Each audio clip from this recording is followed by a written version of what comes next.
Welcome to Brain Vision. All right, in this problem, we have some information about the cost of driving a car, and we're going to come up with a linear relationship. We're going to let D equal the number of miles driven and C equal the cost.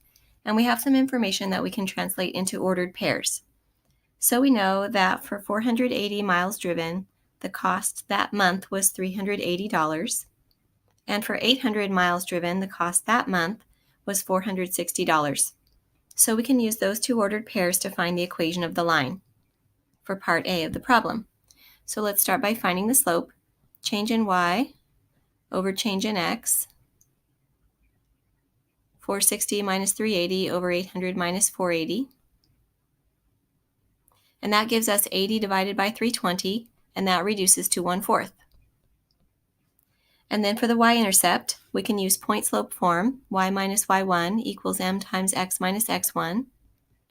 And we can select either one of our 2 points. It doesn't matter which, so I'm just going to use the first one. Y minus 380 equals 1/4 times x minus 480. We can simplify that equation. We get y minus 380 equals 1/4 x minus 120. And then we'll add 380 to both sides, and we have y equals 1/4 x plus 260.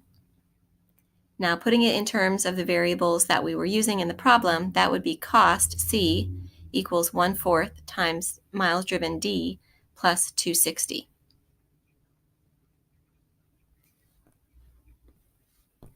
All right, now for part B, we want to predict the cost of driving 1,500 miles. And so we're going to let D equal 1,500 and substitute that into the model that we just came up with. So the cost will be 1/4 times 1,500 plus 260, and that works out to be $635. Okay, now for part C, we want to graph the function. So we know from the function itself that the y-intercept is 260, so we can plot that point. And we know that we have the point 480, 380 from before, so we can plot that point. And we also have the point 800, 460, so we can plot that point. And then we have our line. We're not going to go into negative distances or negative costs.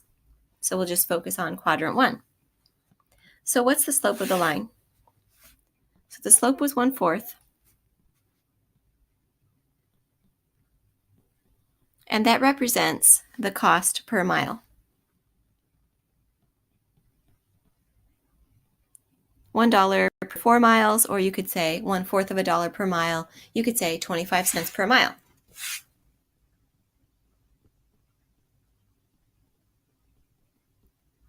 Okay, part D. What is the C-intercept?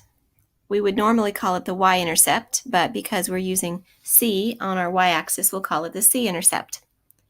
So that was the point 0, 260. And that would represent driving 0 miles. If you drive 0 miles, it's still going to cost $260 that month because there's fixed costs. Maybe it's the cost of the car payment, maybe it's the cost of insurance, things like that. Okay, in part D, finally, it says, why does a linear function give a suitable model? Well, it makes sense that you would have a fixed cost like your car payment or your insurance and those kinds of things combined. But it also makes sense that the more miles you drive, the more it's going to cost, just because the cost of gas, certain number of dollars per gallon,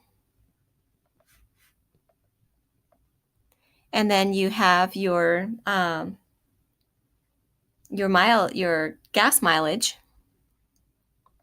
That's what it's called.